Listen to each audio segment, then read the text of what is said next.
स्वर्ग और नर्क की कहानी।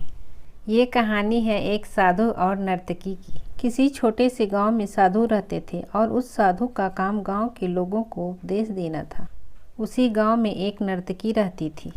उसका काम गांव के लोगों के सामने नाच कर गांव के लोगों का मन बहलाना था। एक दिन गांव में कुदरती आफत आ गई और ये साधु और नर्तकी दोनों कुदरती आफत में मर गए। मरने के बाद जब ये दोनों यमलोक पहुंचते हैं तब इनके कर्मों और उनके पीछे छिपी भावनाओं के आधार पर इन दोनों को स्वर्ग और नर्क में भेजने की बात होती है।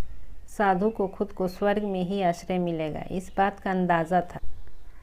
दूसरी तरफ नर्तकी के दिमाग में ऐसा कुछ भी नहीं, उसे तो सिर्फ फैसले का इंतजार था। तभी घोषणा होती है कि नर्तकी को स्वर्ग दिया जाता है और साधु को नर्क। इस फैसले को सुनते ही साधु यमराज पर बहुत चिल्लाते हैं और उनसे क्रोधित होकर पूछते हैं कि यह कैसा न्याय है महाराज। मैंने अपनी सारी जिंदगी लोगों को उपदेश देने में बिता दी और मेरे नसीब में नर्क, जबकि ये नर्तकी जीवन भर लोगों को रिझाने के लिए नाचती रही और इसे स्वर्ग दिया जा रहा है। ऐसा क्यों? मेरे साथ ये अन्याय क्यों?